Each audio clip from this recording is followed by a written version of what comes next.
mics.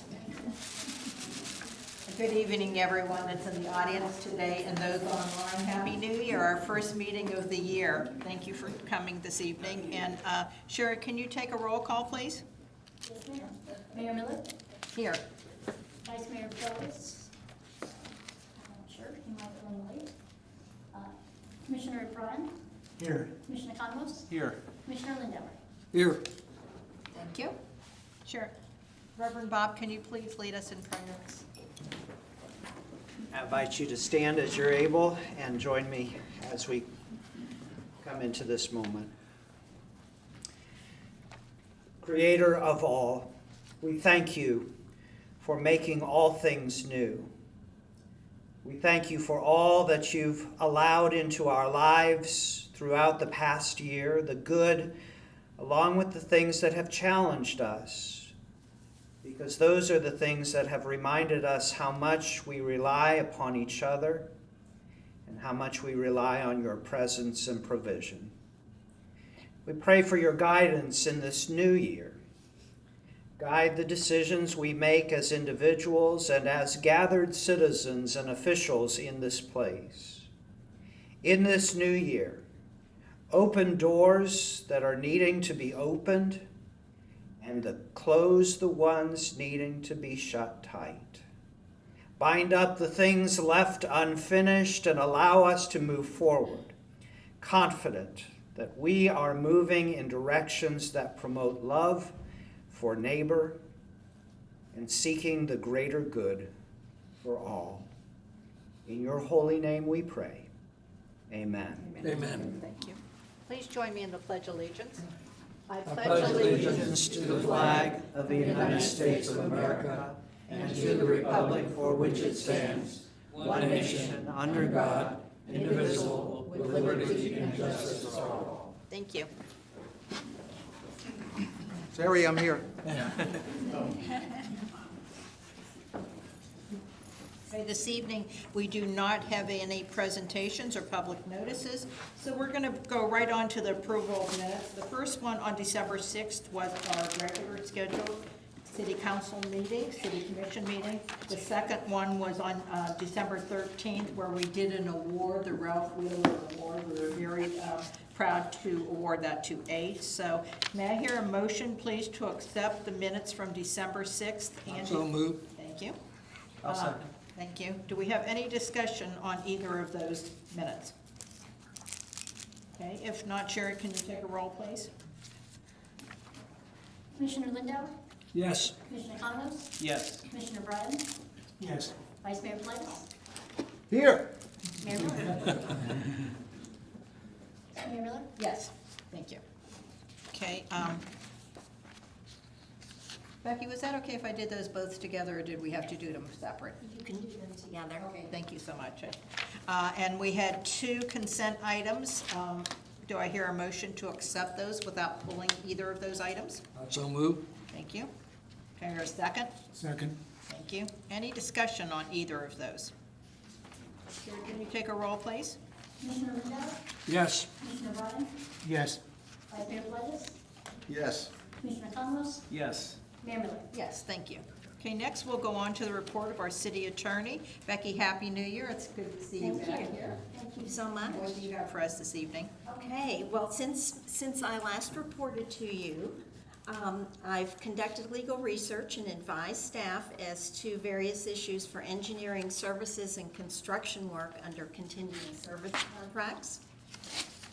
I assisted city staff with the closing of the property acquisition from the Chase Bank. I worked with city staff and rendered legal advice as to an agreement for the odor control system at the city's master sewer station.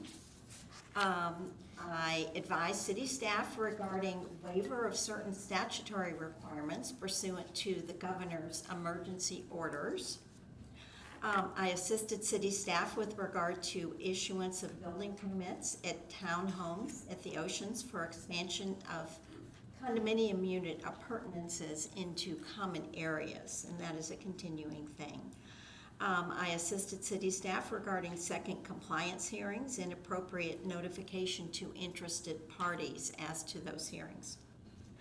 I drafted extensive documentation regarding the transfer of beach access properties to condominiums with reciprocal agreements for perpetually having public beach access over the same area, and that is continuing on. I worked with city staff on revisions to a software agreement to iWork. I did legal research and rendered an illegal opinion regarding records retention policy and the disposal of paper copies when electronic copies are kept. I worked with city staff and made revisions to bid documents for the roofing of the public safety annex. And I assisted city staff regarding a towing company issue in the pickup of towed vehicles. We're very busy. Yes, a lot of work. So either city manager or Becky, can you tell me number 7? Does this mean some of the beach accesses that were our property city owns, we're going to transfer them to the condos? Or can someone explain to me what that is? Yes, that's under consideration. Obviously, it's the decision that the city council will make ultimately. The issue related to the fact that there are seawalls partly on city property and partly on the condominiums property. And if the property were actually deeded over to the condominiums with, at the same time, coming back with a perpetual public access easement in favor of the city and the public, that way the condominiums could put up the seawall, and that would be their responsibility. The city would retain the responsibility to maintain the access walks. So, I mean, this is something that we're working on, and Stuart can tell you more. I think I drafted documentation and worked with him on it. Stuart, how many properties or how many walkways in the city would this pertain to that we now own that we would be looking to transfer to the condos? We've got about 13 or 14 of them that we're considering. We've actually spoken to about 6 condos that are interested. We've only had one formal request, and that's the reason why we drafted the ordinance that's listed under number 7. Obviously, all of this is going to come to council, but before we can bring to council, we have to work out those finer details to present something to you that's amenable to the city. Okay, thank you. Any other questions for our attorney? If not, thank you very much, Becky, and we'll move on to our city manager. City manager, what do you have for us this evening? Good evening, Madam Mayor, members of council, and Vice Mayor. Excuse me, members of commission. I haven't learned that yet. If you remember, we postponed our community appreciation event. I believe it was supposed to be last either October or November. And following the hurricanes, we felt it was best to postpone that. We have rescheduled that for Thursday, February 9th. It'll be from 4 to 6 p.m. We'll do it here at the community center as we did last time. That worked out pretty well. And who will be cooking this year? Getting smoke in their eyes. Department heads, as we've done in the past. So the permit fees that the council waived, commission waived for hurricane-related permits, that actually has expired. As of this date, we have waived $41,342.80 worth of permit fees, and that is on 156 permits. So the mayor and I had extended it at the direction of the commission. We were given that authority through January. We have had a few requests still come in as recent as I believe today for a waiver of that fee, and so I'm asking the commission if they want to extend it, say to the end of the month, and just say January 31st, and that's it. And a hard stop. A hard stop of January 31st. And these are all hurricane related, and we verified that. Only hurricane, yes. So if Ask the attorney if do we need to take a vote on it?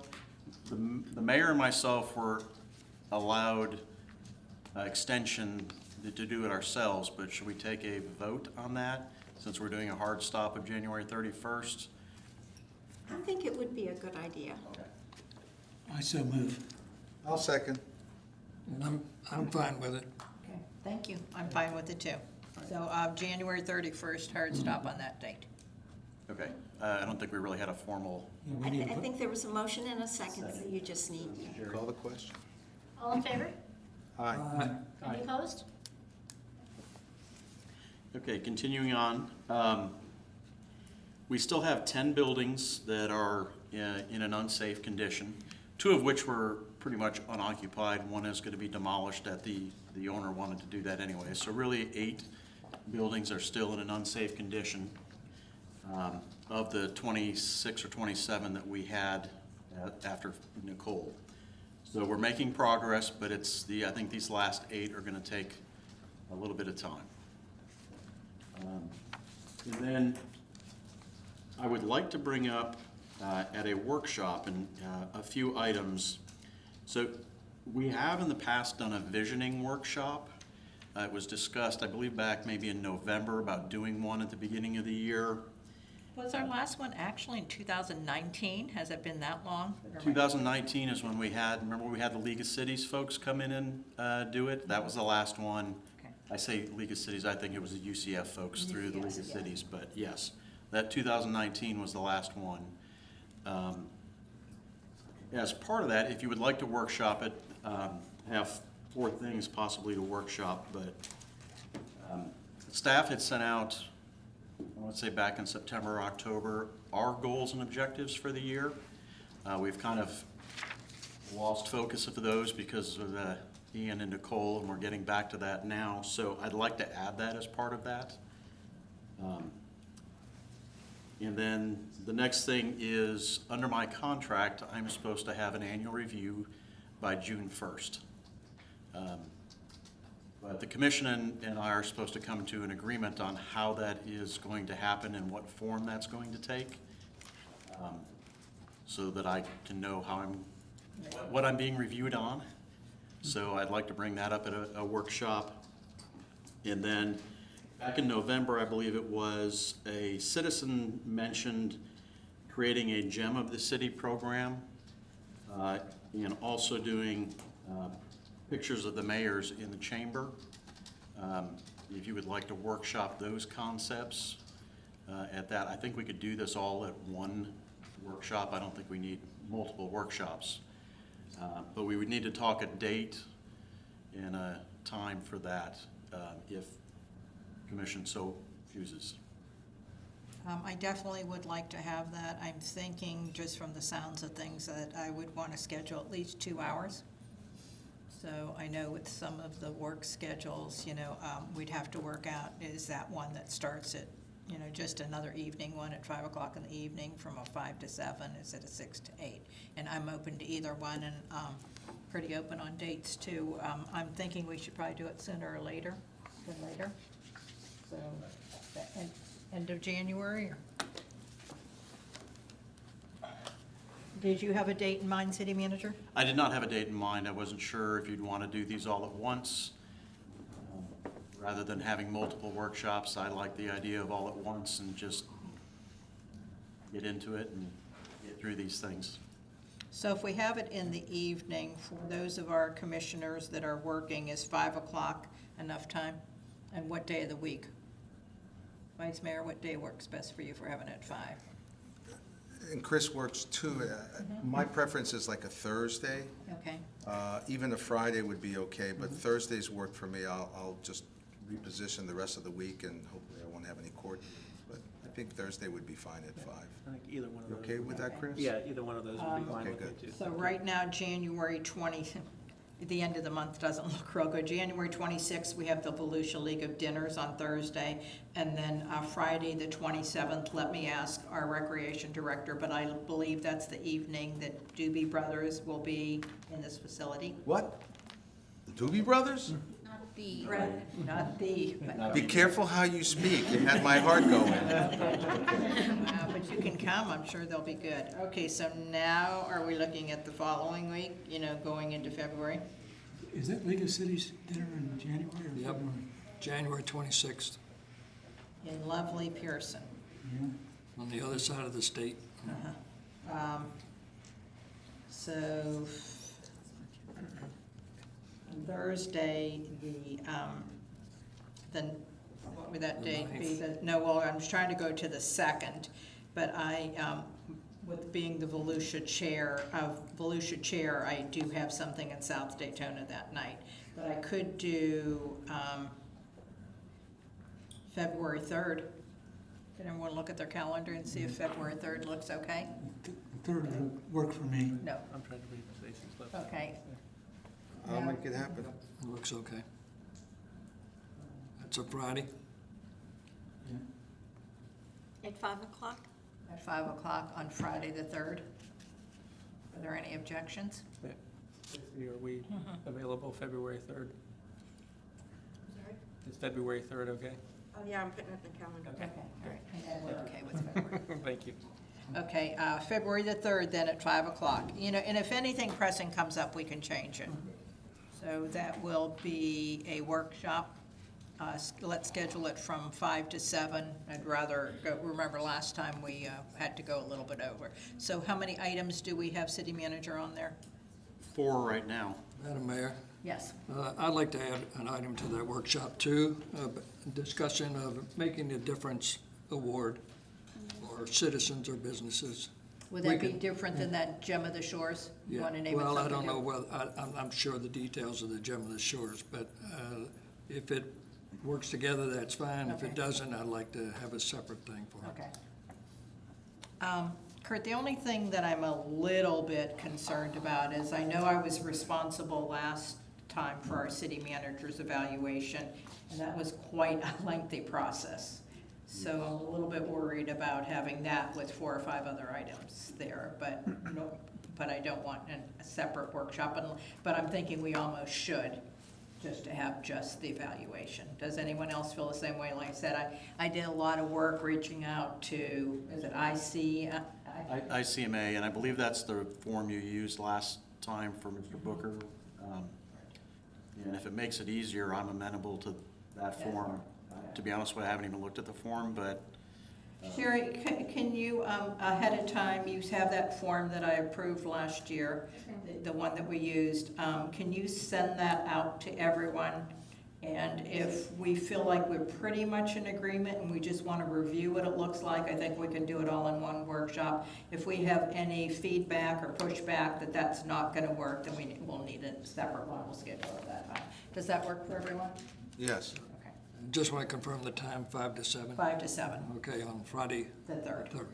Okay. Okay. So do we have any questions for our city manager after we've listened to his report? Okay, if not, then we will move on to old business, and this is ordinance 2022-29. Attorney Boyce, can you read that for us, please? Yes, this is ordinance number 2022-29, an ordinance of the City of Daytona Beach Shores, Volusia County, Florida, related to the temporary relocation of businesses with nonconforming uses that have incurred substantial damage as a result of Hurricane Ian in the GC-RD, General Commercial Redevelopment District, providing for implementing administrative action, providing for a sunset provision, providing for a savings provision, providing for conflicts, providing for severability, providing for non-codification, and providing for an effective date. Thank you. Director Cruz, what do you have for us? Commissioners, for the record, my name is Stuart Cruz, Community Services Director. So this particular ordinance, it's a second reading of ordinance 2022-29. If approved tonight by the commission, it would allow businesses with existing non-conforming uses in the GCRD district that were impacted by Hurricane Ian to temporarily relocate within that same GCRD district for a maximum period of 2 years. So at the 2-year sunset period, they would be able to go back to the existing business location and not lose their nonconformity The Planning and Zoning Board recommended approval of this ordinance, and so did the commission in this December's meeting, and staff is recommending approval of this. If there's any questions, I'll be happy to take those. Is this specific just to Ian? Yes. What about Nicole? So the impacts to the businesses that were suffered in the shores on the west side of South Atlantic Avenue were mostly incurred during Ian. Right. So there's only the substantial damage and impacts that were made were primarily in Ian and not Nicole. And there's only one business so far that we know of that this relates to. Correct. Okay. Could any other business, because I know what strip plaza you were referring to, could any other business from that strip mall ask to get the same treatment? So none of the other businesses in this strip plaza or anywhere else in the GCRD district have been deemed substantially damaged to the point in which they can't operate from that location. Okay. Madam Mayor? Yes. So Stuart, with regards to the Pappas Plaza, which was the one that was substantially devastated, would it be, and I recognize the gentleman who has the one shop who came before us before with the hardship on his family and his business, so that gentleman would be entitled to relief. Would the other businesses within the Pappas Plaza then be able to make an application later on if they meet the criteria? So remember, this is only for non-conforming uses. Oh, okay, only This is for non-conforming. non-conforming. Okay, so the restaurants wouldn't be impacted. Exactly, because restaurants, it's a permitted use in the GCR district, in fact, in any commercial district here in Daytona Beach. And so the laundromat. So the laundromat is a Okay, permitted so use. that was the key word, the The non-conforming. non-conforming, exactly. Okay. Okay, that helps a lot, and I think you explained that last time, but again, just to drive it home. So that's the only one that was not conforming. Correct. Absent any other questions, I'll move to accept the ordinance as I'll second. Okay, any further discussion? Any questions? Okay, if not, Sherry, can you take a roll on this, please? Vice Mayor Politis, yes. Commissioner Bryan, Yes. Commissioner Economos, Yes. Commissioner Lindauer, Yes. Mayor Miller. Yes, thank you. Okay, now we'll move on to ordinance 2022-30. Attorney Boyce, can you read that for us, please? Yes, this is ordinance 2022-30, an ordinance of the City of Daytona Beach Shores, Florida, adopting the International Property Maintenance Code 2018 edition as modified by ordinance as a supplemental code enforcement tool by amending Appendix G, Section 5-6.2, entitled Code Enforcement Enhancement Program Support Codes, and by amending Section 14-52.9 entitled Maintenance of Properties, providing for implementing administrative actions, providing for enforcement and penalties, providing for codification, providing for conflicts, providing for severability, and providing for an effective date. Thank you. And our code enforcement officer, thank you. Can you explain a little bit about this again? Absolutely. Good evening, Madam Mayor, Vice Mayor, Commissioners. Gwen Herstein, Code Enforcement Officer Coordinator for the city.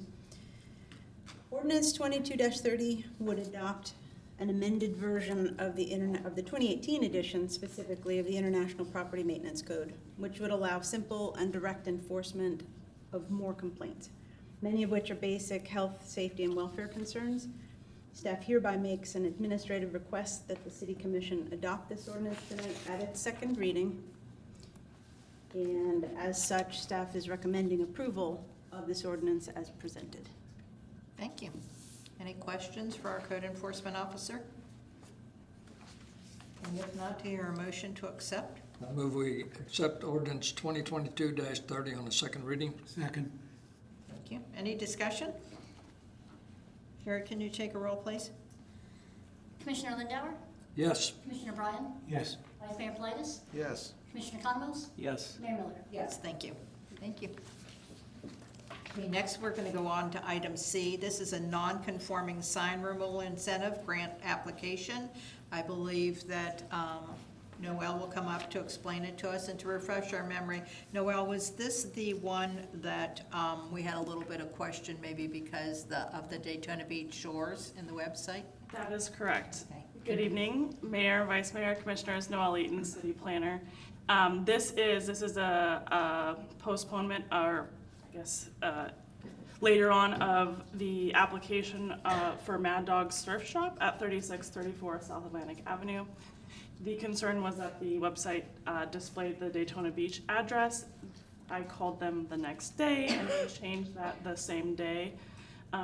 So I just provided a screenshot showing the Daytona Beach Shores address. I'll present the information for the sign grant though. The applicant did receive 2 quotes from Don Bell Signs and Hawkeye Brothers. Their preferred sign vendor is Don Bell Signs, who provided a quote of $2,400. And the applicant does meet all the grant criteria and qualifies for the minimum $2,000 reimbursement.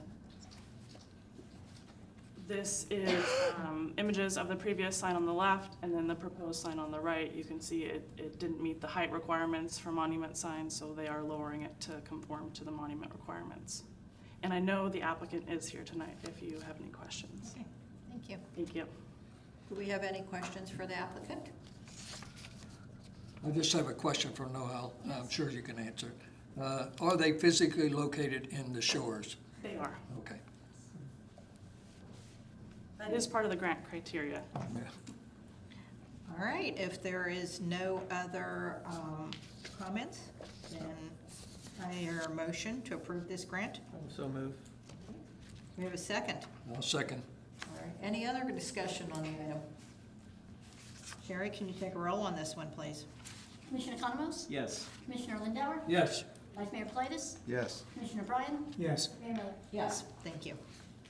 Okay, next we are going to go on to the next 3 items, are quasi judicial hearings. So Sherry, will you be administering the oath after Becky reads? Yes, ma'am. Okay.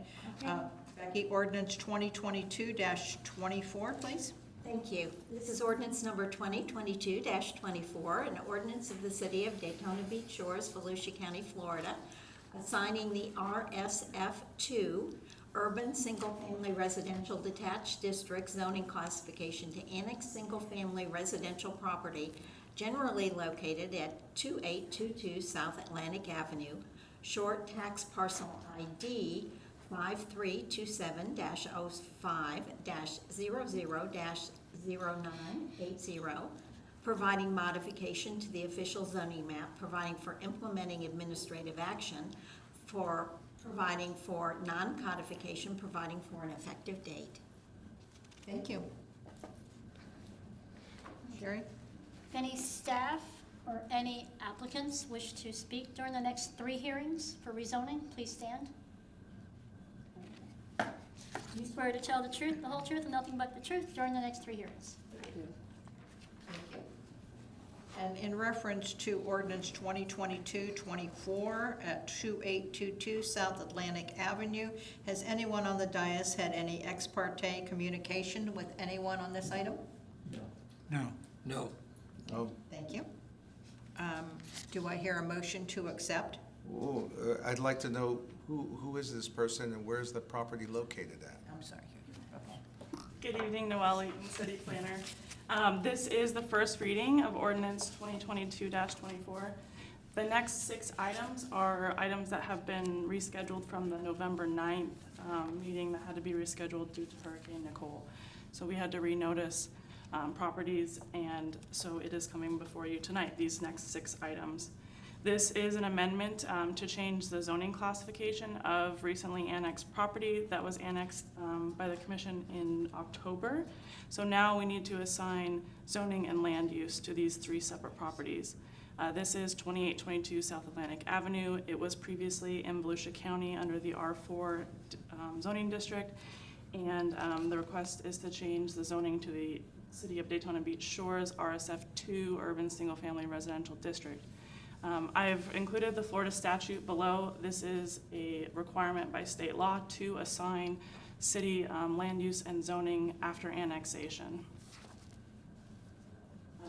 The property owner and applicant are the Peter and Vanessa Trong and Krista Goodrich. The property is approximately 0.33 acres, and like mentioned before, it was located in the Volusia County R4, which allowed single-family and manufactured modular dwellings as well as single-family dwellings. The proposed zoning district is the RSF2, which allows single-family dwellings. The use is going to remain the same as a single-family home pictured on the left. This is just an aerial view of the property. Along South Atlantic, you can see the single-family residential character of the neighborhood today. This is a location map. It's kind of hard to see on the screen, but the green is the city limits of Daytona Beach Shores. So along South Atlantic Avenue is the city limits. So this is contiguous with that along the east side of the property. This is our zoning map. The current zoning is nothing because it was in the county, and now we're proposing to change it to the light yellow, which is the RSF2, consistent with the other neighbors on that street. The analysis shown in your packets that the rezoning criteria is met pursuant to section 14-66 and the notice requirements have also been met. The Planning and Zoning Board held a public hearing and recommended approval on November 7th, and staff is recommending approval of ordinance 2022-24 as presented.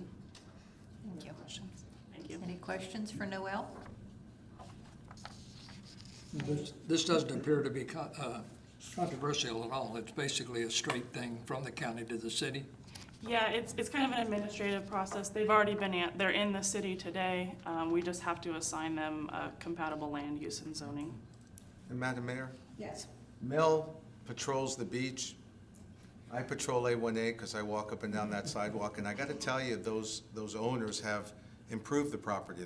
They've fixed windows, doors, they've painted, they've done stucco work, so I think they come in with good faith and clean hands, and so I just wanted to make mention of that. I keep an eye on A1A. Mel, you keep an eye on the beach, all right? Will do. Great, thank you very much. Okay. We need a do motion? I'll move to accept. I'll second. Could you request public comment on this one? Oh, I'm sorry. Is there any public comment on this, since it is a quasi-judicial hearing? Anyone that wants any comment on this? Yes, come forward, please. State your name and your address. Good evening, Madam Mayor.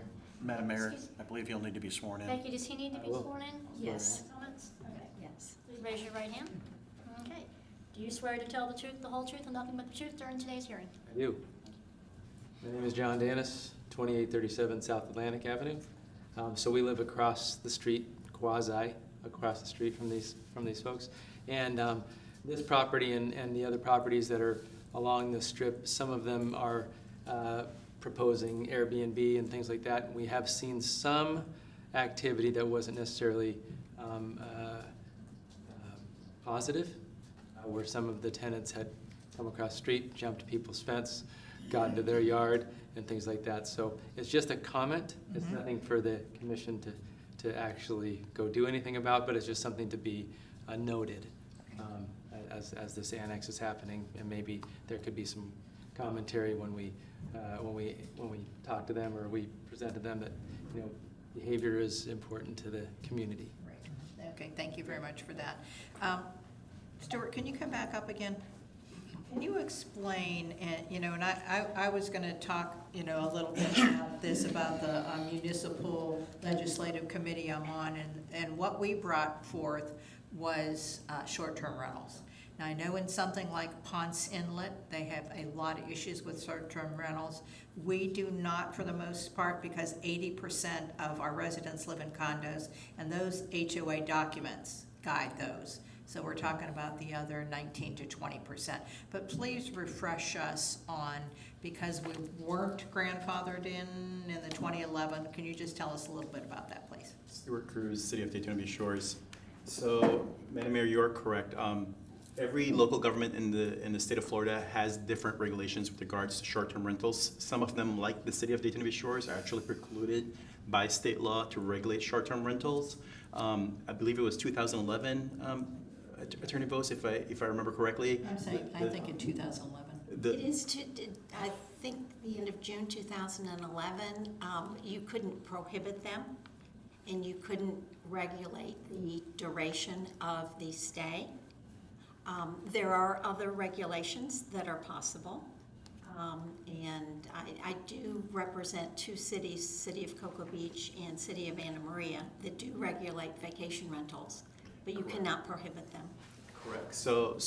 Because Daytona Beach Shores did not have any regulations on the books, we were precluded by that legislation that was passed in 2011. So if you were regulating them prior to 2011, you had something on the books, you could continue to regulate them, but if you didn't, you can create new legislation to regulate them in that, or prohibit them in that manner. Okay, that's what I thought. I just want to make sure everyone knew that. If I could make a comment on that? You cannot prohibit them, you're absolutely correct, but you can regulate them. So there are, I wasn't aware that there was, any sort of desire, and I don't know if there is any sort of a desire to have regulations with regard to them. But it is possible, even if you didn't have the regulations ahead of time. And what specifically are you referring to when you say regulations? Okay, well, both Cocoa Beach and Anna Maria require registration of the short-term rentals. They require inspections of the property, yearly inspections. And there is a fee. You can't make money off of it, but the fee pays for the regulation. The regulations aren't exactly the same, but for instance, in Anna Maria, they have a regulation with regard to fraudulent advertising, because they do regulate the number of tenants who can stay there. Both Cocoa Beach and Anna Maria do that. Oftentimes when they register for instance, 8, they'll advertise for 10, and you can stop that. And if you're interested in doing something like this, I could send you samples or, an example of what, you could have if you were interested. Okay, I don't feel it was an issue, or do you agree with me, it wasn't an issue previously, but if it becomes one, then I would be open to these regulations. So Gwen Herstein, our code enforcement officer, is here, and my recollection is that we rarely get complaints about Airbnbs and short-term rentals in Daytona Beach Shores. Before we did this, we didn't. So, I'd like some of the neighbors to keep an eye out, and if it does become an issue, if we have the capability of these regulations, my comment would be that I would like to do that going forward. And I will comment that we ended up with 0 Bert Harris claims in Cocoa Beach, but in Anna Maria we had, I believe it was 115 Bert Harris claims, because we did limit the number of occupants in the building. We were able to, it was a lot of work, but we were able to settle every one of those with a 0 payment by the city. But it's a lot of work for staff. I've done it twice, so it's not that difficult for me. But if you're interested, I'd be happy to walk you through it. So let's keep an eye on that, and if the need arises, I would like to go forward with that. Commissioner, did you? Yeah, I'd like to direct this both to Stuart and to the city attorney. I'm not sure who can answer it, but my understanding is the HOA documents have an effect, and that if they state the minimum rental is 30 days, that they cannot rent for a week in a short-term rental. Right. Is that correct? That's correct, but we're Those are in doing condos. No, I understand, but since we've got this Yeah, topic oh, up, yeah, I want to yes. make sure that Yeah, everybody and understands. by the way, condos are not regulated at all in either of the cities that, Yeah, HOAs are though, right? Under 920. Condo HOA. are you talking about condominium associations? Homeowners. Homeowners, do you have homeowners associations? I'm surprised that you do. Yes. Yeah, I live in one. I live in one Okay. too. Yes. Great, then those rise to the top, and those are absolutely enforceable. You're very blessed to have that here. Yes. So in other words, to summarize, with us being an HOA, in the one that I'm in, it has to be a year and a day. Yeah. That's in our documents. What? Ours are 30 days, yeah. Oh, 30 days, okay. So that's what I'm saying, if you take out those and you take out the 80% of the condos that have their own docks, that as far as I know, they go anywhere from 1 week to 1 year. Those supersede everything, so it's the other 19%, and this single-family home that we have here would fall into that, correct? Yes. Okay. Any other questions for either our attorney or our director? Okay, if not, can I ask for a motion to accept this? I move we approve. Oh, we did, okay, I'm sorry, and this is the one that we had comment on, okay, all right. So if you want to take a vote. Yes, ma'am. Vice Mayor Politis?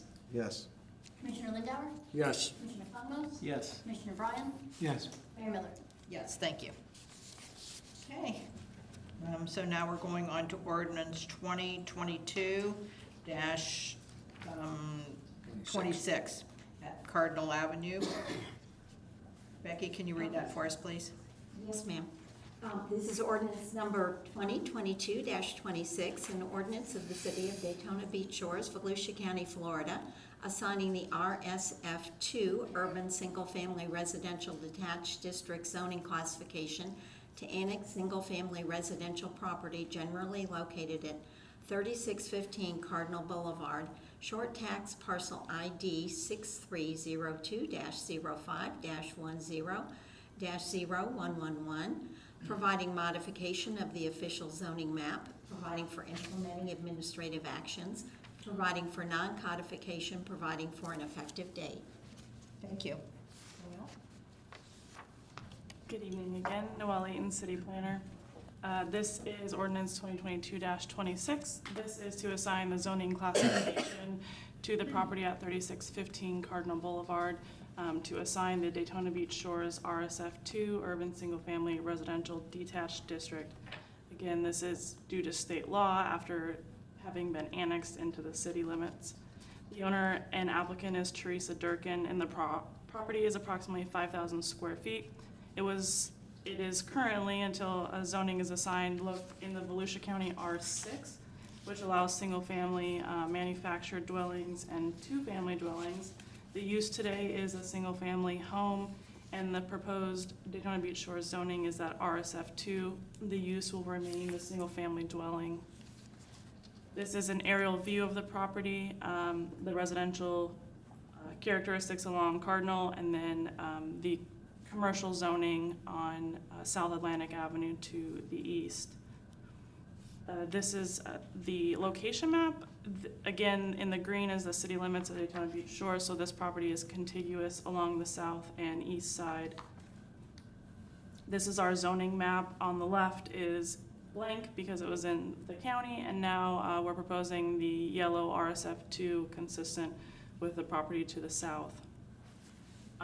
The zoning criteria has been met pursuant to section 14-66, and the notice requirements have also been met. The Planning and Zoning Board held a public hearing and recommended approval on November 7th, and staff is recommending approval of ordinance 2022-26 as presented. Thank you. Is there anyone in the audience that wishes to speak on this? If not, do I hear a motion? I move we approve 2022-26. I'll second it. Any further discussion?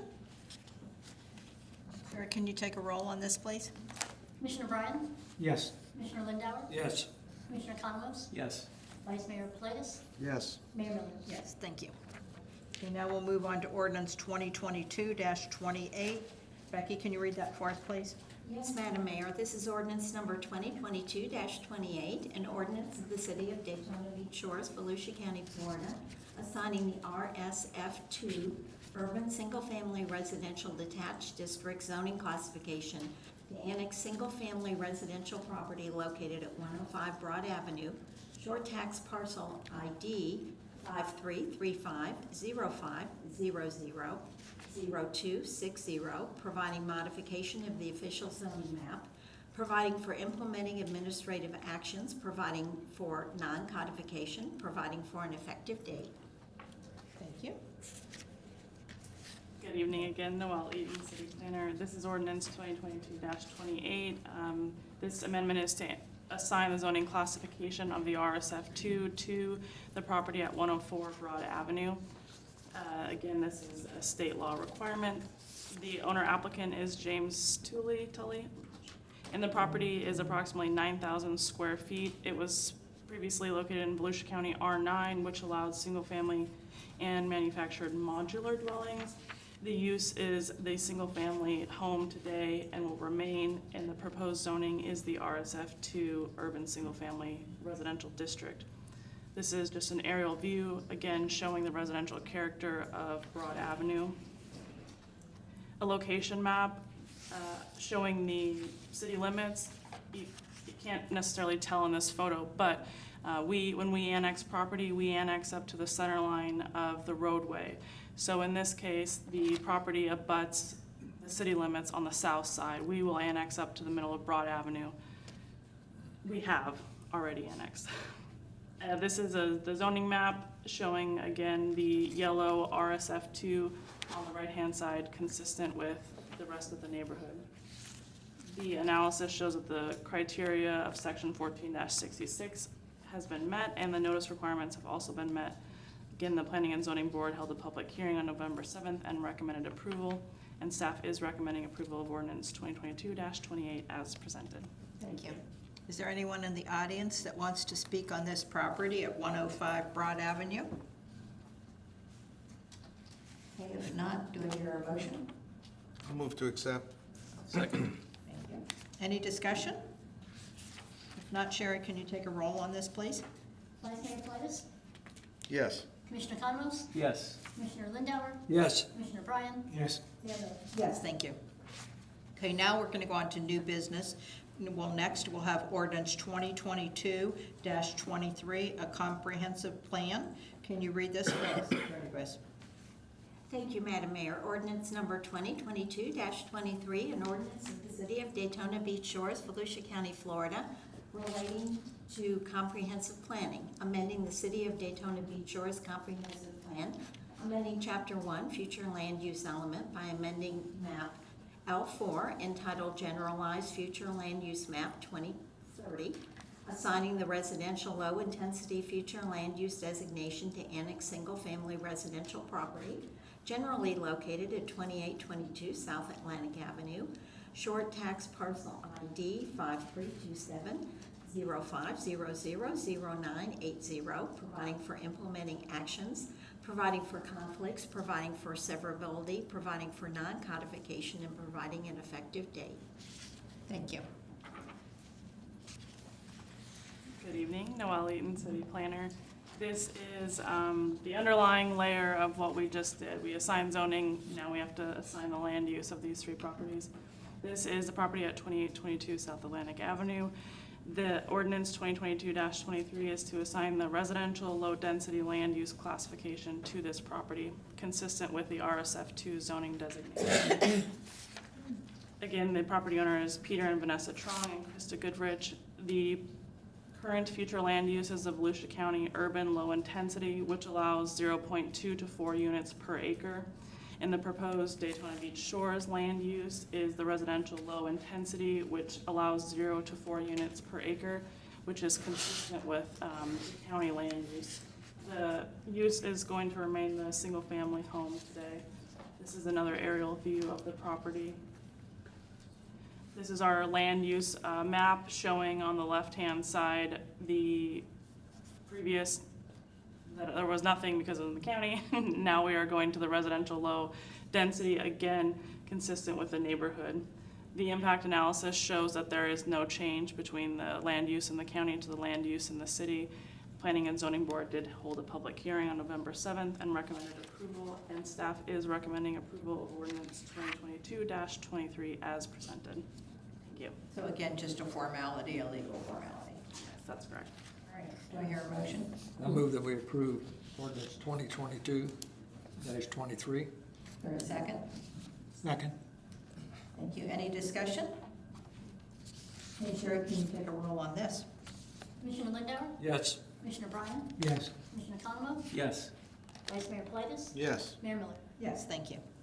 Next, we'll move on to ordinance 2022-25. Attorney Vos, can you read that one for us, please? Yes, this is ordinance number 2022-25, an ordinance of the City of Daytona Beach Shores, Volusia County, Florida, relating to comprehensive planning, amending the City of Daytona Beach Shores Comprehensive Plan, amending Chapter 1, Future Land Use Element by amending map L4 entitled Generalized Future Land Use Map 2030, assigning the residential low-intensity future land use designation to annex single-family residential property generally located at 3615 Cardinal Boulevard, short tax parcel ID 630205100111, providing for implementing action, providing for conflicts, providing for severability, providing non-codification, and providing an effective date. Thank you. Noel? Noel Eaton, City Planner. This is ordinance 2022-25. This is to assign the land use at 3615 Cardinal Boulevard, recently annexed into the city, to assign the residential low-intensity land use. The property owner is Teresa Durkin, and the current land use is the Volusia County urban low intensity, again allowing up to the 4 units per acre. The Daytona Beach Shores future land use of residential low intensity is again a 0 to 4 units per acre. However, the use is going to remain the single family home that exists there today. This is an aerial view of the property again. And then our land use map on the left, and then on the right showing the residential low intensity land use classification. The impact summary is that there is no change between the Volusia County land use and the proposed Daytona Beach Shores land use. The Planning and Zoning Board held a public hearing on November 7th and recommended approval, and staff is recommending approval of ordinance 2022-25 as presented. Great. Is there a motion to accept 2022-25? I so move. I'll second. Thank you. Any discussion? Chair, can you take a roll on 3615 Cardinal Boulevard? Commissioner Lindauer, Yes. Commissioner Economos, Yes. Vice Mayor Politis, Yes. Commissioner Bryan, Yes. Mayor Miller. Yes, thank you. Okay, and we move on now to ordinance 2022-27. Attorney Vos, can you read that one for us, please? Yes, this is ordinance number 2022-27, an ordinance of the City of Daytona Beach Shores, Volusia County, Florida, relating to comprehensive planning, amending the City of Daytona Beach Shores Comprehensive Plan, amending Chapter 1, Future Land Use Element by amending map L4, entitled Generalized Future Land Use Map 2030, assigning the residential low-intensity future land use designation to annex property located at 105 Broad Avenue, short tax parcel ID 533505000260, providing for implementing action, providing for conflicts, providing for severability, providing for non-codification, and providing an effective date. Thank you. Noel Eaton, City Planner. This is ordinance 2022-27. This is assigning the future land use designation of residential low intensity to recently annexed property at 105 Broad Avenue. The applicant and property owner is James Tully, and the previous Volusia County, or the current land use is Volusia County urban low intensity, again allowing the 0.2 to 4 units per acre. The Daytona Beach Shores future land use residential low intensity allows 0 to 4 units per acre, and the use will remain the single family home today.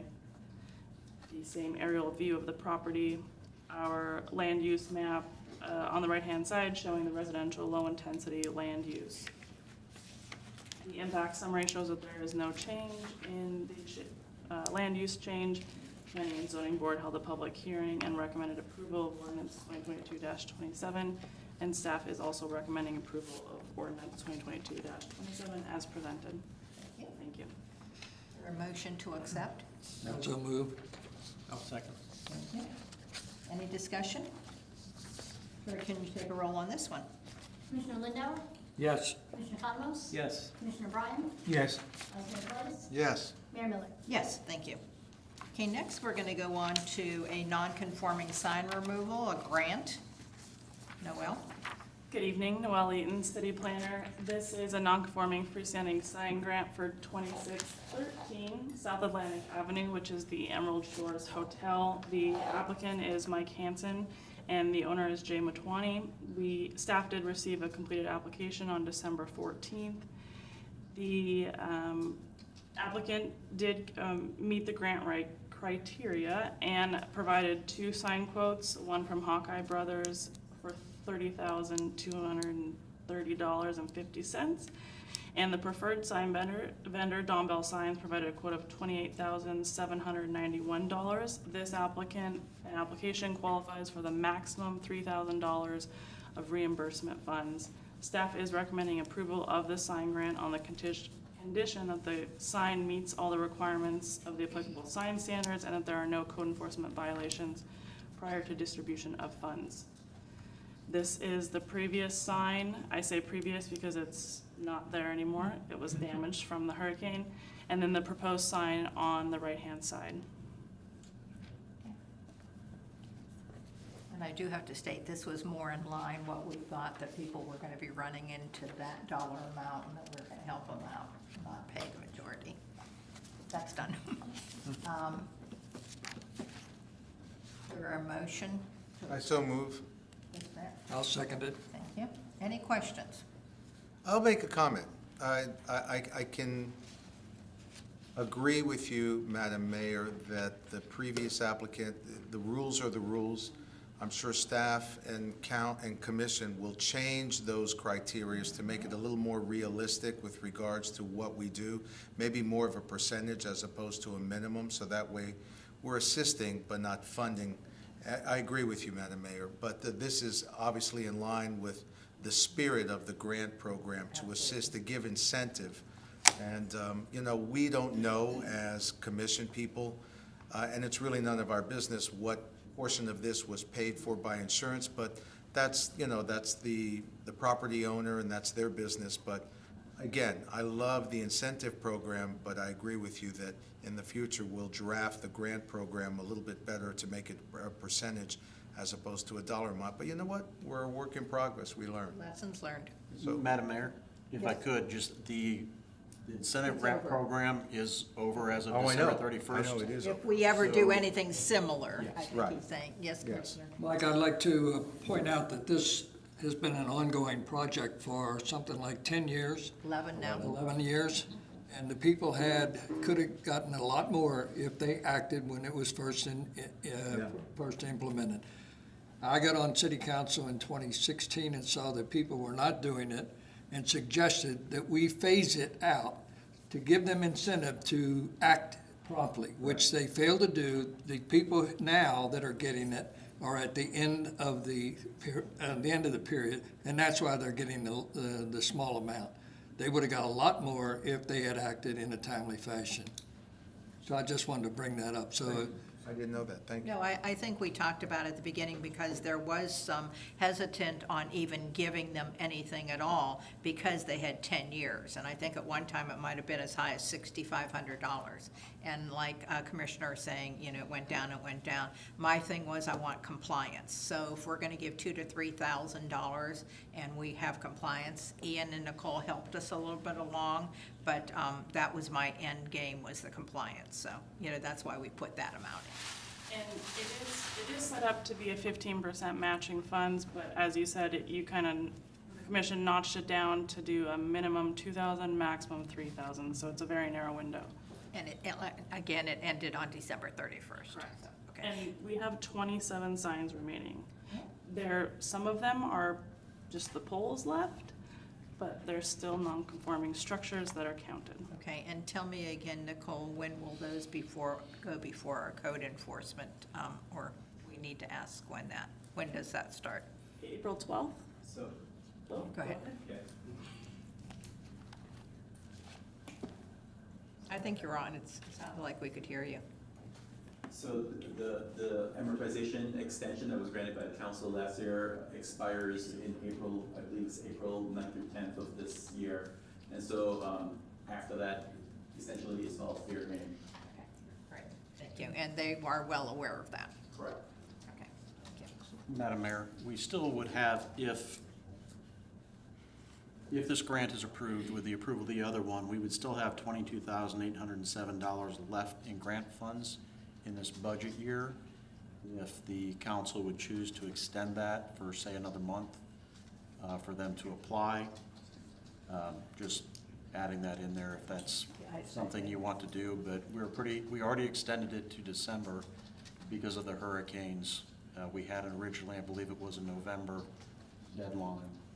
I think at that time, myself, speaking for myself, I'd have to look at it a case-by-case basis if anything else came forward. I also have, if you approve this grant, just for informational purposes, it'd be a total of 56 grants that the city has issued for a total of $228,276.68. I feel like we've been more than fair in trying to. Spent a lot of money to get them in improve the compliance. signage.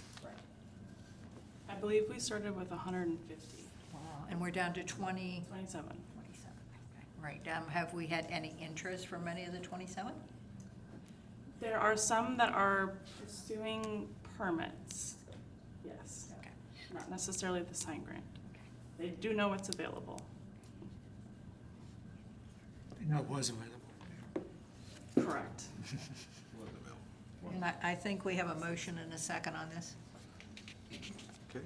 Okay, so Sherry, if you want to take a roll, please. Vice Mayor Politis? Yes. Commissioner Lindauer? Yes. Commissioner Economos? Yes. Commissioner Bryan? Yes. Mayor Miller? Yes, thank you. Okay, this was another item that I had, and this is consideration of salary treatment. So right now, I'm going to hand the gavel over to our Vice Mayor because I'd like to make a motion. Thank you, Vice Mayor. You're welcome. So now that I guess I'm chairing the meeting, I bring it to order and And close? invite a motion or comments. Okay, so this is about Kurt Swartzlander, who has been our city manager for just over 7 months. As you probably all know, he led our city through one of the most difficult times that we've had, spending 24/7 at City Hall, readily available during the hurricane as he was needed. He stepped into his new position on day one and met with every single employee and department in our city, listening to their ideas and concerns. He also meets weekly with his management team, setting goals and actions to reach those goals. I want to let you know from my personal observation, he has the highest respect of our county and state leaders, and he interacts very well with our neighboring elected officials. He is a hard worker. During the hurricane, every time that we had someone that was coming to our city to visit the beach, to meet with us, he readily gave up his weekends and his evenings, and he was as needed during the entire hurricane. He organized a city workshop during the hurricane that was so important because what he did was, it was his idea to group people together by their addresses so that they had similar concerns. So all of those people could work together, getting structural engineers, getting seawall plans done, and that was all organized to him. So 2 years ago, I made a request. Some of our city commission meetings lasted longer than they should have because I'm not sure everyone was up on their agenda. And I asked that of our city manager, and Kurt took on that task. So he now reviews the agenda with each of our commissioners before each meeting. He's available to answer any questions that are needed, and this has made a huge difference in our meeting by streamlining our meeting because we have informed commissioners. So I can cite many more examples, but the bottom line is that this is the city manager and leader that this city needs, not only now, but going forward. I look forward to keeping Kurt as our city manager for many more years. So for all those reasons I stated, I would like to propose a motion that effective with our next pay period, I believe it starts on January 18th, our city manager's base pay be raised $1,000 a month. This would be an increase of 7.84%, and this would be in line with what our previous city manager was. So that is my motion. Second. Thank you. Any discussion? I'd like to make a comment as well. In order for us to continue to have quality staff, you have to be competitive. And we are so fortunate that in other cities, I always see a city manager saying, well, I'm going to resign, or I'm thinking about leaving. And when that person leaves, they advertise to the entire country. And you get someone that comes from a cold state, and they don't know the city, they don't know the dynamics of the city staff, and they hire these people at exorbitant higher salaries. And then that particular new city manager has to indoctrinate themselves to the city, how it functions, all the staff, and then they start making their own discharge, firing people and hiring new people. In order to retain good quality people like Kurt Swartzlander, I agree with Madam Mayor's comments. We got a good guy. He comes with a skill set that includes financing. He was groomed by Mike Booker to just literally segue into the position. And he's not only maintained that position, he's exceeded everyone's expectations and really stepped up to the plate. And I got to say something. I'm lucky that we are all lucky that we have him here. And the amount of the salary increase is yes, it's money, and it's money that comes out of the city coffers, but it maintains that quality of staff and the quality that we get from him, and it saves money tenfold in having to, train, losing people, going through, all that. When you've got good staff, you want to make them feel appreciated, and you want to reward their performance. So I just wanted to say that. So, Madam Clerk, it's very interesting for me, but can you call the question? Mayor Miller, Yes. Commissioner Conomos, Yes. Commissioner Bryan, Yes. Commissioner Lindauer, Yes. Vice Mayor Platis. Absolutely, yes. Thank you. May I make a comment, Vice Mayor? Yes, but of course. I'm at a loss for words right now. You didn't know anything about this. It wasn't discussed with me. Thank you for your kind words, and thank you, Madam Mayor, for your kind words and all of your support. It's been a long, challenging 7 months. But you have more than stepped up to the plate to lead us where we needed to be. Thank you, and all of your support has been phenomenal throughout these 7 months, but I'd also like to thank my staff. I call it a management team, and we are a team, and we're all gung-ho and love this city, so thank you. You're welcome. Thank you. Earned it. Everyone aware, so this will be his new base salary, so when salary treatment comes along after his performance review, he still will be eligible for salary treatment, but it will be at this new level. Okay, thank you. Can I take that back? Oh, we're done? Of course. Okay, now we're going to go on to council comments. So do you have anything else to add, Councilman Politis? Vice Mayor Politis? No, I'm good. Vice Mayor, okay, all right. Commissioner Bryan? Yeah, I had several items. I would like to give somebody else the opportunity to represent Daytona Beach Shores at the TPO. And I would be willing to meet at the next meeting, which is the end of last Wednesday in January, or not, depending on what the new person would like to do. And What's a TPO? it's a transportation planning organization. Ah, okay. They have a budget that's very large, and It's a very influential committee to be on. They work hand in hand with DOT, Department of Transportation. so I would recommend Mel or the vice mayor. I don't, and depending on their desires, maybe we can narrow it down to one. Sure, I mean, I'll be more than happy to help. I just need to know what the responsibilities are and the demands, and The main responsibility is meeting every last Wednesday of every month. The meetings typically last an hour and a half to 2 hours. Now you can attend them virtually, but when when they switch back to in-person meetings, the quorum has to be in person. Where do they meet? They meet at their office, which is near I-95. I-95 and International Speedway. Okay. Would that present a problem for you? It's difficult. It's just my practice is so, you just never know. What time do they meet? 9 to 10:30 to 11. And I apologize. Vice Mayor, I promise that you guys and I promise the mayor I'll step up as much as I can. But because that I have a tight schedule, especially with a trial calendar, I wouldn't be able to volunteer that position, even though I would be more than happy to help the city. So maybe someone else on the commission could do it instead. Okay, and Chris, that time wouldn't work out? It would not either. And I would be honored to do it, but I just cannot.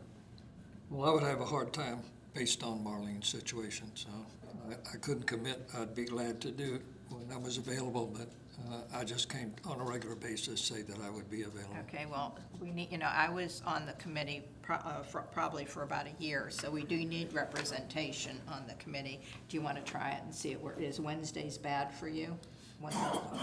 There's no one day that's good or bad. It depends on when the doctors say they want to see her or she wants, they want stuff to happen. How does that normally work? Can you send a substitute?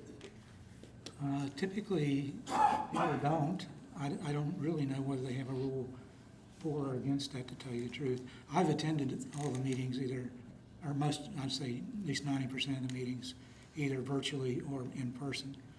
Can staff go, or it has to be a commission person? You can send a substitute.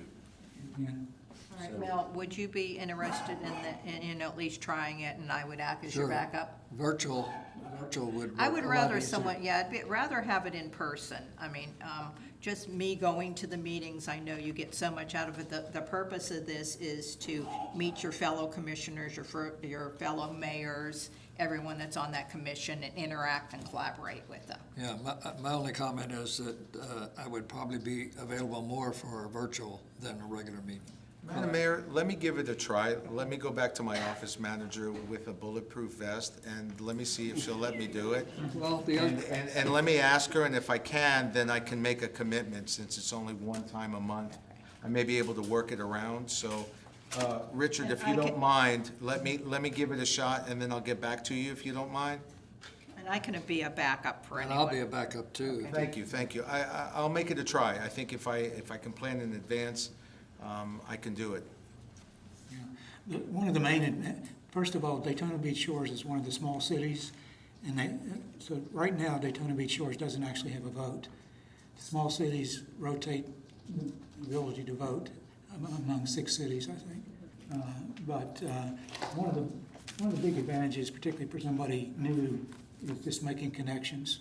Like usually all the county, or most of the county council is there, including the chairman of the council and other mayors and influential people. And I think that's, as far as value to the shores goes, that's one of the most important values to the Daytona Beach Shores.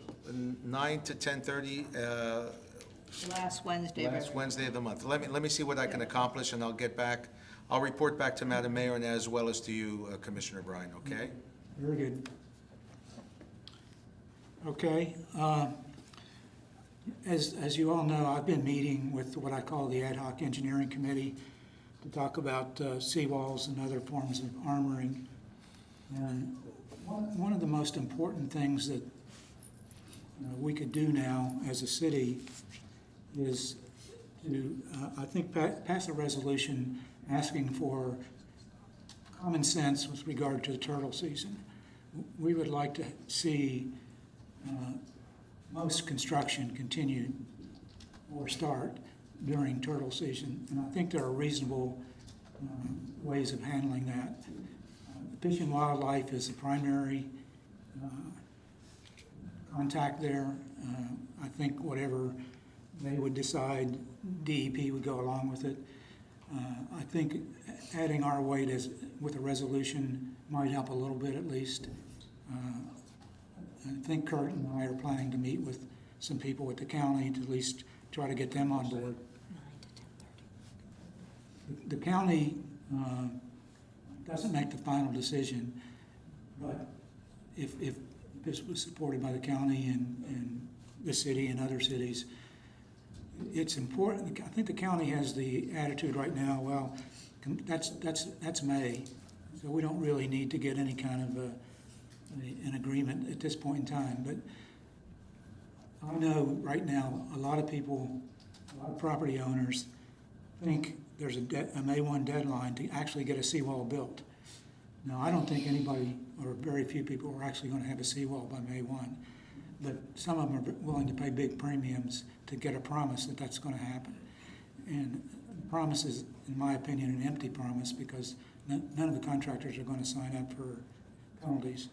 So I think that it could save people from some people from getting gouged if we get this agreement that most construction will be able to continue through turtle season.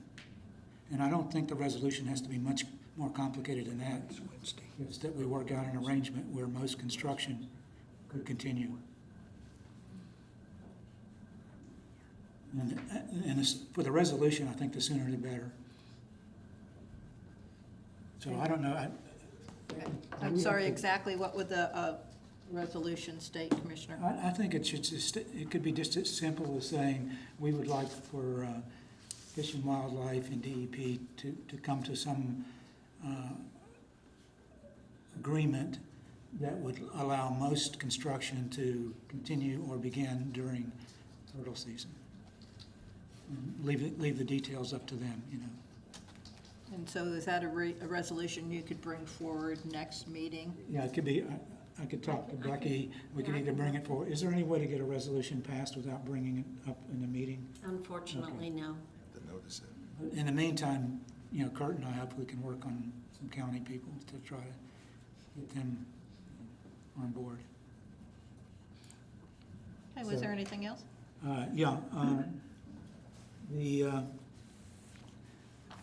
We've had trouble getting as-built drawings, which you wouldn't think would be a big deal, or even drawings. So I think going forward, it would be, and I need to talk to Becky about this, but I think an ordinance requiring as-built drawings for seawall and any other form of armament, like revetments, I think we should require them even if we're not going to evaluate them, because people that know what they're doing may want to evaluate them in the future. And an additional requirement would be to actually have calculations that show that the seawall or the revetment would actually meet the requirements of a 100-year storm. And I don't think we have the talent as a city to evaluate those, but at least we'd have them on file. And I think if Becky says we have we could do that with an ordinance, but we should at least ask for those two things in an ordinance. I would need to research that. Okay. So that doesn't require any action tonight. But I would like to see that, and that's not as urgent as the turtle thing, because this would only apply to new designs, and those designs, I don't know of anybody that's actually gotten a permit for a permanent seawall or a permanent revetment. I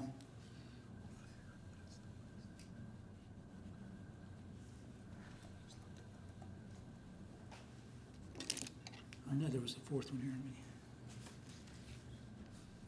Oh, yeah. People have been paying exorbitant prices for sand. I think most of you know that. And people that have looked into rock revetments with coquina or other forms of rock they've even been able to get a quote or a price. It's basically been just a ROM, so nobody's signing up to it, and they've been very high numbers. I would like to see us give Kurt the flexibility of entering into some type of an agreement with a supplier that would benefit the property owners. And he doesn't have to exercise that, but I think I'm aware of a potential source of rock, for example, and we may or may not be able to get a good price, but the city is probably the only entity that's in a position to actually benefit citizens by purchasing a certain quantity of materials, whether it be whatever the materials are. So I'd like to see the council give Kurt that authority. You want the city to purchase the coquina rock? Well, that's one possibility, if the price is right. If the prices aren't right, there's no reason for the city to do anything. And tell me again why the city would purchase this instead of the individual condo or the Well, homeowners? We're probably only gonna get a good price for pretty large quantities that would benefit, 10 or 20 properties. And, so the city manager's goal was to get those properties to band together for scale of, trying to get it like that. I'd have to know a lot more about it, Commissioner. I'm not really on board that the city would be purchasing coquina rock. Well, yeah, I'm just saying, I think Kurt would exercise good judgment. Does anyone else have a comment on Uh, I don't think that we as an entity, as a municipality, should get involved in any of that for a lot of various reasons. Where you're gonna store the rock, how we're gonna get the citizens to agree for us to get involved as a middleman, what you're gonna purchase it for. There's so many variables that affect, we shouldn't get involved. Remember something, Commissioner Bryant, that's a great intention and that's a wonderful idea, but in practicality, I don't think it works, and it puts us in a very, very vulnerable situation, and we don't have jurisdiction over that. So allow, the county would be a wonderful asset, and they have the place to store it, and they have the equipment to truck it and all that. I'm hopefully that the chairman of the county council and his council will, or commission I should say, will get together and do something common sense wise and prudent for the entire county, since they have jurisdiction over all this. But we as a city, I don't think we should touch that, since we really don't have any jurisdiction over that. I agree with that. I would agree as well. It's up to the council. That's why I just brought it up. Okay. And I personally would trust Kurt's Well, judgment. it's not that we No, wouldn't it's trust not his that. judgment whatsoever, for some of the reasons that the vice mayor stated. I think there's a lot of variables there that could come back to bite us. But, again, we appreciate, do you want to give us any other updates? I know you're our representative on the Seawall Committee. Any other updates that you'd like to give us on that? I would have liked to have seen more progress than I've seen. We've gotten ballpark estimates, they're all over the map. And what that tells me is that there are a lot of people out there that don't know what they're doing, both on the property owner side and even worse on the engineering side and/or construction side. And it's sort of like the Wild West out there now. People see that there's a lot of money to be spent, and there are a lot of people converging on property owners. I hope we can get some credible estimates, so at least we can provide some guidance to people as to what they should be paying. At the current time, I haven't seen enough credible estimates that I would be willing to make any kind of a specific recommendation as terms of what's an appropriate price. If the price were right, it would be good to have a long extension of a seawall. But there are issues there with regard to how long it will take to actually make that come to pass. So that may not be something that's never actually come to pass.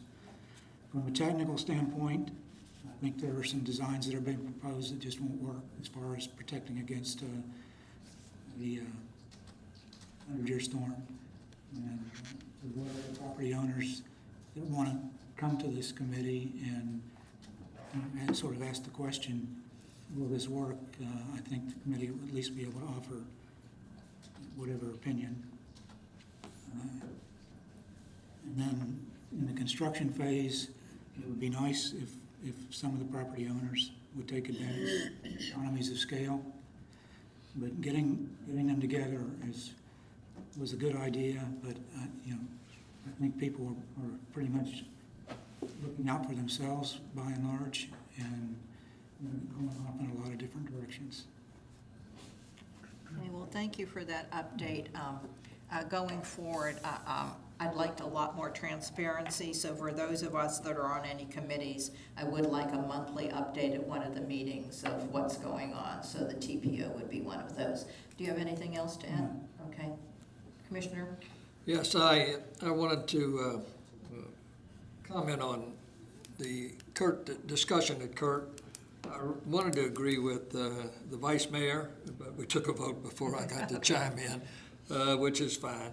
But I just want to say personally that what a pleasure it is to work with Kurt and how lucky we are to have him here. I just feel that we've got a team that really works well together, and that's what it's all about. It's about teamwork. And so again, I just want to say what a pleasure it is to work with Kurt. Commissioner Economist? Just that I agree with my fellow commissioners about Kurt and the staff in general. I mean, they're all fantastic, and we're blessed to have them all. That's it. Okay, well, once a month I'll go over, so you know for the large pay that I'm getting, that I'm doing my money's worth. So one of the things I'm the chair of the advocacy for Volusia County. So in that role, what I'll be doing is visiting all 16 cities in the county and stressing the importance of advocacy. You know, you can just sit back and complain, but we want to give them the tools that they need to reach out to their senators, to their representatives, and say, I voted for you, I want your support, and we need this. So we're doing a lot of that with the beach out there. So yesterday, myself and Nancy Maddox and Commissioner Bryan and our city manager were at a delegation of Volusia League of elected officials. And you only had 3 minutes to speak, and they know the issues we're having there. So I started out saying to them, thank you very much for what you've done. I mean, we're at one point, we're not where we need to be by any means. We need a lot of help, but you know, just trying to get them to push to where we need to go. We had 3 citizens that made the trip to DeLand to talk to them. John Dennis and Kate were there in attendance. So that's important when you're a resident there and you're a voting resident, that you tell them this is what we need and this is why we need it. The next thing, I'm the chair of the elected officials of the Round Table for Volusia County. In that role, we talked a lot about in common. You know, we're talking about the beach a lot, the erosion we had on the beach, but there are some cities that are still flooded. So we started some committees to see, you know, what works on the beach, what kind of wall worked on the beach, what kind didn't, and the flooding issues, what we need to do with the sewers. So those were a couple of our items there. So I'm the chair of the nominating committee for the Volusia League of Cities. We had an opening for the board of directors, so I chaired that we were, I can't say, I was almost gonna say who we selected, but I don't think we notified the person yet. But anyway, I was the chair of that. I'm the first vice president of the Volusia Board of Directors. And so it was very interesting moving forward again. We had 20 new elected officials in Volusia County between all of the cities, and I'm sorry you weren't able to make it, but 17 of the 20 were there to go to a workshop to say, you know, these are the common issues that newly elected officials have, and then everyone will be assigned a mentor. So it'll be someone that's been in office anywhere from 2 to 4 years that will mentor these new elected officials. So we worked on that. For the Florida League of Cities, I'm on the Municipal Legislative Committee, and the action that we brought forward was the short-term rentals that we talked about. You know, I said it really wasn't a problem there, but someone like Ponce, and it was very odd today. John Penny, who is from Holly Hills, in the city of Holly Hills, they're having problems with short-term rentals. I guess they're renting garages, so it's more unique than you think it is. And then I was also elected to the board of directors of Florida League of Mayors. So I promise that I will give as many updates as I can, and I will still try to back up you know, if I have to on the TPO. But anyway, they're very rewarding, and not only, you know, a learning lesson, the collaboration with other cities that is so important. You know, if I have an issue, I can pick up the phone and I know somebody's gonna have the same issue. How did you solve this issue? What did you do? And then, you know, going forward too, a united voice when we go to Tallahassee, you know, people around me, surrounding me and say, yes, I know they need help here. So that was that on that. So once a month, we'll try to keep you updated on what's going on outside of our city. Next, was there any audience comments? John, did you have anything to say about the delegation? I can step up. Okay, thank you. So we had 3 residents, and 2 are from condos, and John has a business here, do you call it a hotel? Is it a hotel? Yeah, sure, it's a boutique. Okay, a boutique hotel as well as property they own here. So John Danis, 2837 South Atlantic, and 2009 South Atlantic Organic Beach Retreat. So the council sat there and listened for a couple hours of people saying we need help and thanking them. And so the most of it was to tell them that the money needs to keep on coming, at least for the discussion around the hurricane damage. And they were receptive. I don't know exactly how much more momentum they're going to try to push. There has been, when I talked to Suzanne at the assistant manager for Village County, she said that they're doing lightning speed, things she's never seen before. And that's believable. I believe that that's true. You look at the Tiger Dam and things like that. But the next thing has to happen soon, and that's what we pushed for. There are a lot of voices and a lot of people stating the same thing. So appreciate what you all are doing. Thank you, John. Okay, any other comments from anyone? Okay, if not, what items do we have for the next agenda? So we will bring that one resolution forward, is that correct? So that will be on the agenda? Yeah, and the ordinance, is that too soon to have? I'm not exactly sure what the ordinance would say. It requires what they need to submit with their drawing packages. Okay, that's easy. Yeah. So Yeah. But it's not urgent, so it doesn't have to be next, no, it doesn't have to be the next council meeting. I think I can get it all together. Okay, any other comments or anything else we want going forward? If not, thank you so much for being here, and the meeting's adjourned.